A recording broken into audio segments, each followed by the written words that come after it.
Hi అండి. ఈరోజు అక్కిరెడ్డి చెల్లె మా హస్బెండ్ని చూడడానికి వచ్చింది.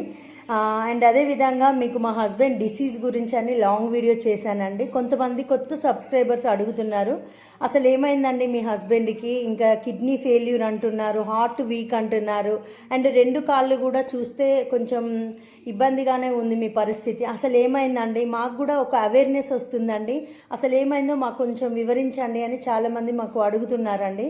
నేను మీకోసం ఒక లాంగ్ వీడియో అనేది అప్లోడ్ చేస్తున్నాను, ప్రతి ఒక్కరు కూడా చూడండి. ఎందుకంటే ఈ లాంగ్ వీడియో మీకు అప్లోడ్ చేయడానికి కారణం ఏంటంటే, ఈ డిసీజ్ స్టార్టింగ్లో ఎలాంటి సిమ్టమ్స్ మేము ఫేస్ చేశాము, దీనికి ఎటువంటి ట్రీట్మెంట్ మేము తీసుకున్నాము, అండ్ ఇది ఎటువంటి కేటగిరీ వాళ్ళకి ఎక్కువగా వచ్చే అవకాశం ఉంటుంది అని నాకు తెలిసిన కొన్ని విషయాలు మీతో వీడియోలో షేర్ చేశానండి.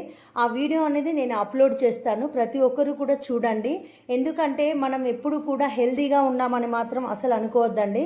మా హస్బెండ్ కూడా ఓన్లీ జస్ట్ 24 ఇయర్స్ ఆ టైంలోనే ఈ డిసీజ్ బారిన పడిపోయాడండి, చాలా చిన్న ఏజ్లోనే. సో చాలా యాక్టివ్గా ఉన్న అతనే సడన్గా ఇలా అయిపోయాడు. కాబట్టి ఎప్పుడు కూడా ఎవరికి ఏం జరుగుతుందో మనం చెప్పలేము. జాగ్రత్తగా ఉండడంలో తప్పేం లేదండి నాకు తెలిసి. కాబట్టి ఆ సిమ్టమ్స్ అయినా, మేము తీసుకున్న ట్రీట్మెంట్ అయినా కూడా, అండ్ మా హస్బెండ్ ఏదైతే నెగ్లెక్ట్ చేసిండో అది మాత్రం మెయిన్లీ ఇంపార్టెంట్ అండి. So thank you.